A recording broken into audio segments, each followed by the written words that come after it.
and welcome to Down and Up the Ladder, Dancing Your Nervous System. My name's Molly. For this, we will be focusing on our autonomic nervous system and understanding the states that it goes through as a way to understand how we deal with stress. So this improvisational score, and I'll talk about that in a moment, is based off of Dr. Stephen Porges' work around polyvagal theory. And then Dana came along and worked on it as well and organized our autonomic nervous system into a ladder. So you might know our autonomic nervous system as the fight, flight, and freeze response. That's more typically what we talk about it in our world, right? It's in our vocabulary. And so according to this theory, at the top of the ladder, we're in this really harmonious space where our nervous system, our autonomic nervous system, can easily respond to whatever's happening around us, and it can help regulate us so we don't feel that stress. Or if we do feel that stress, we feel really capable of coping with that stress. Now, let's say our nervous system starts to get a little out of whack for whatever reason. Then we start to drop down the ladder, and we have this really mobilized state. That's our fight and our flight, and our freeze response happens in this state. So that's our sympathetic nervous system. And then our sympathetic nervous system can only hang out for so long. Like that fight and flight energy, it can only be there so long before we continue and are down the ladder and our body kind of taps out on us. And then we go into more of like this hold or freeze response at the very bottom of the ladder. So at the top of the ladder, our nervous system's doing what it's designed to do, and it gets a little out of whack. We might discover that fight and flight energy. From there, it might turn into more of a shutdown energy. Now, what can happen is through play, through movement, through work that we do, we're able to discover these glimmers that help us climb back up the ladder. So from being in that really shut down place, we can start to discover these glimmers where maybe some energy is coming back into our body, and we can keep going up the ladder. Then we get into that more mobilized state. So that fight flight becomes a kind of survival response to bring us back to the top of the ladder, where our nervous system is once again in balance, where it can respond to whatever's happening around us, okay? So we're going to go through all of those with an improvisational dance score. And I'll talk a little bit more about each of those states as we go through them. But let's talk about improvisational dance scores first. So with improv, like you can do whatever you want, all right? It's a very loose score. It is something where it's like a roadmap. It's a way to move through it. And I'll ask a bunch of questions as we go through as a way to prompt your movement. And I'll add in some context too along the way. I encourage you to look away from the screen, use verbal cues as we go through this. So here's our improv score. You can make this as dancey as you want it to. No judgments for yourself. Hold a curious, compassionate space, all right? So begin with walking around your space, all right? Notice your environment. Maybe take some deep breaths and really see everything. Like see the ground, see whatever's above you, see the walls, right? We're taking it in, okay?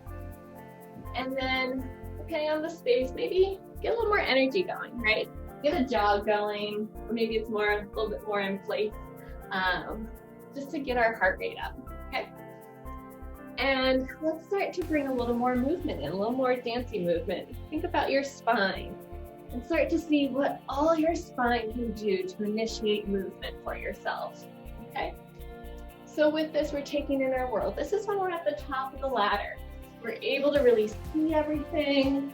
Our nervous system, thinking of our spinal cord with our nervous system, is functioning in a really optimal way. As we're moving through, all right? And then let's start to focus on just the lower body. And the lower body is taking us away from something, right? We're moving away, however you want to do that, all right? Lower body takes us away from something. And then let's take our upper body. That's gonna take us forward, traveling forward with the upper body. Maybe it's like really thrashing, right? How can we move forward? And in the space I'm in, I gotta take a lot of circles, all right? So depending on your space, maybe as well, be aware of your space so that you're not crashing into anything. All right, so we just did our lower body taking us away, upper body taking us forward. Combine those now. What happens when our lower body tries to take us away as our upper body's trying to take us forward, right? There's this real oppositional pull happening in there, right? Lower body back, upper body forward. And keep going with this for 10, 9, 8, 7, 6, 5, 4, 3, 2, 1. Take a slow walk through your space. As you're walking through your space, it's like you're walking through like mud or quicksand, and one foot gets stuck. We gotta unstuck it. All right, cool. Here we go. And keep going. Right, we're walking, and one foot gets stuck, and we gotta get unstuck. And keep going with this. Maybe we're defying gravity here. Maybe there's a wall of quicksand and your arm gets stuck.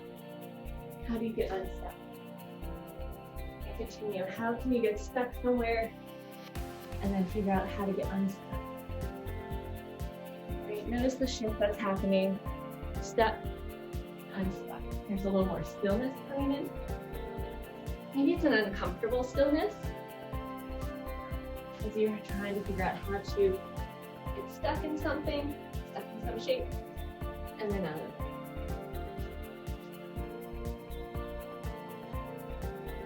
And now, same pattern, make it smaller. Maybe just your elbow gets stuck in a bent position. You need to straighten it out.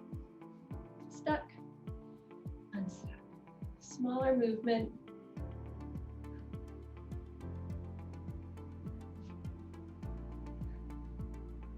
Stuck and unstuck.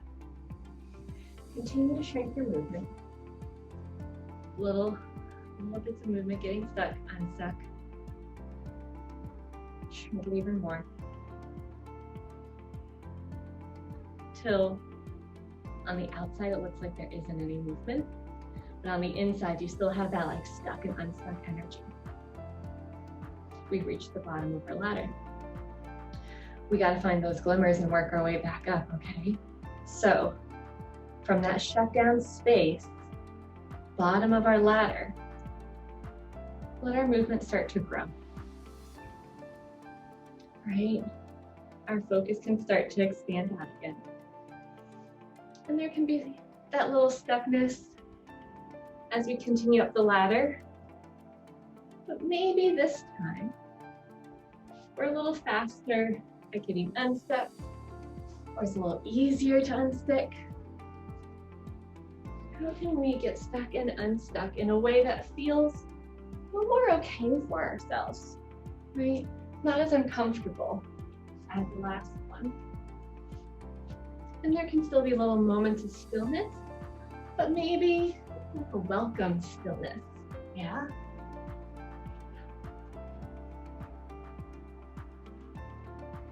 And then continue to let your movement grow. Let your focus start to take in a little bit more of the world. And let all that stillness maybe start to slip away until you're just moving constantly, yeah? So now we're going back up the ladder. It's similar to that fight-flight response, but it doesn't feel as perhaps fearful or survival-based. It's more energetic, like you've had too much coffee perhaps, right? Got like that fun, like playful energy. And you're just taking up space and really mobile. And we're still going up the ladder, continue to get some more glimmers, and the upper body can take you forward. Maybe instead of thrashing, it's more like you're reaching for something, trying to get a hold of something that you really want, that you're really excited about. And then lower body's trying to take us away, right? So you've got this reach, you've got a pull happening with both upper and lower. And then bring back that spine movement. See the world around you, see the space you're in.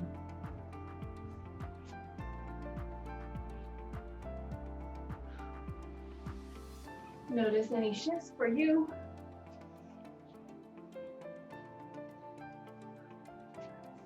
Take it all in. We're back at the top of our ladder. Taking in our entire world, being in balance. Take a walk through your space. See the whole space. Take it in. And come on back. So as we went through that, looking at the improv score, those first two are kind of the top of the ladder, all right? We can see everything, we can take it in, we can respond to what's happening in our space. And then 3, 4, and 5, those are our fight, flight, and freeze responses, right? Maybe they felt really comfortable for you. Maybe you're someone who likes a lot of mobility. You like to have a lot of movement in. So stepping away from like that fight, flight response to think about how there's just a lot of energy that's happening in 3, 4, and 5. And then 6, 7, 8, that's where the energy dips out. There's more stillness, right? And again, perhaps as we were moving through this score, you felt like that stillness was really lovely. Maybe it felt really welcome for you. And so it doesn't always have to be a shutdown per se. It could also be, it doesn't have to be a shutdown per se. It could also be a welcome stillness. Maybe that's a space where you're feeling like you can meditate. Maybe that's a space where you feel like you can really connect closely with someone else. It's a very calm place to be, right? It can also feel not so calm, right? There are plenty of pros and cons to each of these. And know that there's a lot of movement, right? As we went down, we were able to come back up the ladder. Get curious about what areas you felt most comfortable in. Get curious about what movement felt familiar, or what kind of state shifts felt familiar, and what ones didn't, okay? And whatever you discover through that improv score, let that be something that gives you some other ideas around how you can help to regulate your nervous system, okay? Maybe that movement felt really welcomed. So maybe that means going for a run next time you're stressed. Maybe the stillness felt really lovely. And that could mean maybe next time that you're really stressed, you take a nap, right? And let that inform the choices that you make so that you can help to regulate your nervous system and understand it a little bit more, okay? We are all hardwired to do our best. We are all hardwired this way so that we can do what is in our interest and we can take care of ourselves, all right? So thank you all very much for hanging out. Take care of yourselves.